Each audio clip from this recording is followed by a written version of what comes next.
Everyone, welcome back to my channel Papiya Priyans blog. Good morning, কেমন আছেন আপনারা সবাই? আশা করব সবাই খুব ভালো আছেন, সুস্থ আছেন। চলুন নতুন একটা ভিডিও নিয়ে আবার হাজির হয়ে গেছি।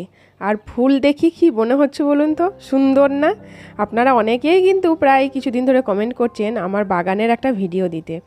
অনেক দিন আগে একটা বাগানের ভিডিও বানিয়েছিলাম, তখন আমার গাছগুলো অনেক ছোট ছোট ছিল। 1 বছর হয়েই গেল মনে হয়।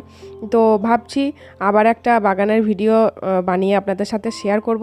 তো সেই জন্য একটু সময় চেয়ে নিচ্ছি, অবশ্যই বাগানের ভিডিওটা আপনাদের সাথে শেয়ার করব। তো মালা গাঁথাও হয়ে গেছে, অনেকগুলো আজকে মালা গেঁথে নিয়েছি। মালা গাঁথার পরে বাকি ফুলগুলো আমি ঠিকঠাকভাবে রেডি করে নিচ্ছি, তারপর আমি পুজোয় বসবো। আর কালকের ভিডিওতে আপনারা অনেকেই কমেন্ট করেছেন যে আমি মা লক্ষ্মীকে সরিয়ে দিয়েছি বলে, যে না দিদিভাই, মা লক্ষ্মীকে সরিয়ে দেবেন না। তো আমি সরিয়ে দিয়েছি বলতে কি বলুন তো, একদম ঠাকুর ঘর থেকে সরিয়ে দিইনি। আমার ঠাকুর ঘরেই আছে, আমি যেমন পুজো করি সেই রকমভাবেই আমি প্রত্যেক দিন পুজো করি। শুধুমাত্র আমি ক্যামেরার সামনে আর নিয়ে আসি না। কারণ ওই যে আগে বলেছিলাম না, যে দেখুন যে জিনিসটা নিয়ে এত কথা উঠছে সেই জিনিসটা সবার সামনে না নিয়ে আসাই ভালো।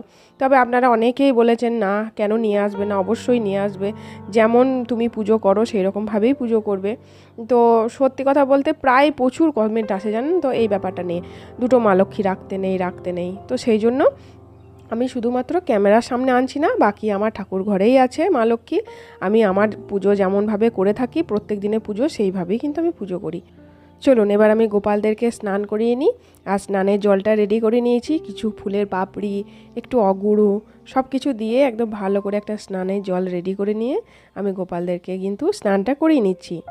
আর আমি শর্টস ভিডিওটা, যেটা গোপালদের একটা শর্টস ভিডিও দিয়েছিলাম, সেই ভিডিওতে আপনারা অনেকে কমেন্ট করেছেন, এমনকি কমিউনিটি পোস্টে ফটোগুলো দিয়েছিলাম গোপালের বিগ্রহর। তো আপনারা বলেছেন যে ছোট ছোট সাইজের গোপাল মানে কত দাম, কত ওজন, সেই ডিটেলস একটা ভিডিও আপনারা চেয়েছেন। তো হ্যাঁ, আমি একটা ডিটেলস ভিডিও বানাবো। তবে কি বলুন তো, আমি একটু ওয়েট করছি, কারণ জন্মাষ্টমী তো এখনও বেশ কিছুদিন দেরি আছে। তো আরও ধরুন গোপালের বিগ্রহ, নতুন নতুন বিগ্রহ আসবে। তো সেই জন্য আমি একটু ওয়েট করছি, আরও নতুন বিগ্রহ ঢুকে গেলেই কিন্তু আমি একটা ডিটেলস ভিডিও বানাবো। বড় গোপালদেরও ভিডিও বানাবো, ছোট গোপালদেরও ভিডিও বানাবো। আর যে শর্টস ভিডিওটা আমি বানিয়েছি ওই ভিডিওতে গোপালগুলো যেগুলো আমি দেখিয়েছি সেইগুলো কিন্তু মোটামুটি প্রায় 3.5 কেজি থেকে স্টার্ট।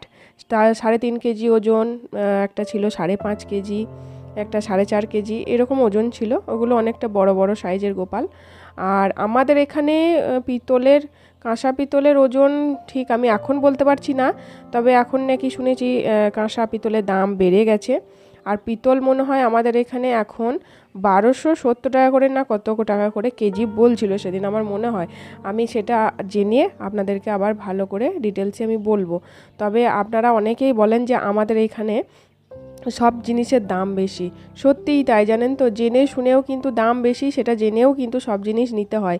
কি করব বলুন তো, কিছু তো আর করার নেই, কারণ লোকাল মার্কেট থেকে জিনিস সবাইকেই নিতে হয়। এবার ধরুন কিছু একটা দরকার পড়ছে, সেটার জন্য তো আর আমরা কলকাতা যেতে পারছি না বা নবদ্বীপও যেতে পারছি না। যখন যেটা দরকার পড়ছে, এই মূর্তিগুলোই ধরুন না, মূর্তি যখন কেনার প্রয়োজন পড়ছে তখন ধরুন আমাদের লোকাল মার্কেট থেকেই মূর্তিগুলো কিনতে হচ্ছে। বা যদি নাও থাকে, অর্ডার দিয়ে নিয়ে আসতে হচ্ছে, আমাকে এই ধরনের মূর্তি এনে দেন, তখন ওনারা এনে দিচ্ছেন। এবার হ্যাঁ, নবদ্বীপে এই জিনিসের দাম অনেক কম, সেটা গোপালের বিগ্রহ বলুন বা যে কোনো কাঁসা পিতলের জিনিস নবদ্বীপে দাম অনেকটাই কম, কিন্তু আমাদের এখানে দাম এতটাই বেশি নিচ্ছে। ধরুন ওনারা ব্যবসা করছে, ওনারা তো লাভ করবেনই, তো সেই জন্য দামটা বেশিই নিচ্ছে। আমার সব কিছুরই দাম অনেকটাই বেশি।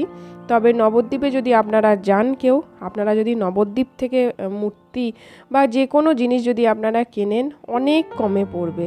কিন্তু আমাদের সেটা উপায় নেই, দাম বেশি জেনেও কিন্তু আমাদেরকে নিতে হচ্ছে।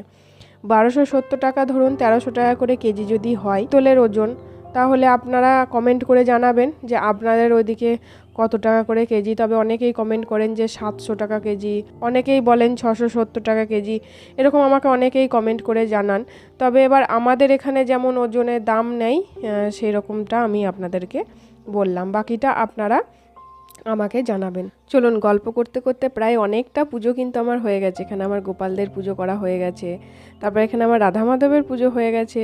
এবারে আমি জগন্নাথ দেবের পুজো করছি, তারপরে মা লক্ষ্মীর পুজো করে নিয়ে তারপর আমি শিবের পুজো করব, তাহলে আমার প্রায় আজকের মতো পুজোটা কমপ্লিট হবে। আর আপনারা এই জন্মাষ্টমীতে কে কে বাড়িতে নতুন গোপাল আনতে চাইছেন অবশ্যই কমেন্টে লিখে জানাবেন কিন্তু, কারণ আপনাদের মধ্যে অনেকে যেমন আমাকে বলেছেন যে গোপালের ডিটেলস ভিডিও চাই, কারণ আমরা বাড়িতে নতুন গোপাল ঠাকুরকে আনতে চাইছি। তো সেই জন্য একটা ডিটেলস ভিডিও হলে ভালো হতো, গোপালের কীরকম দাম না দাম সেটা আমরা একটু আইডিয়া নিতাম।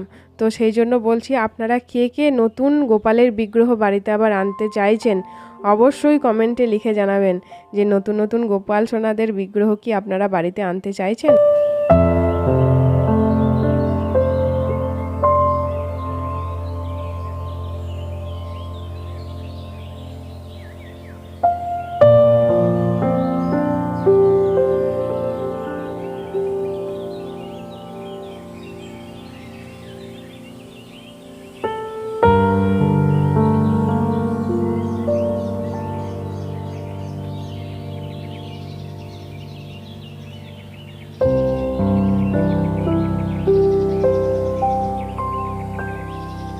চলুন, পুজো করা তো হয়ে গেছে, এবার ঠাকুরকে ভোগ নিবেদন।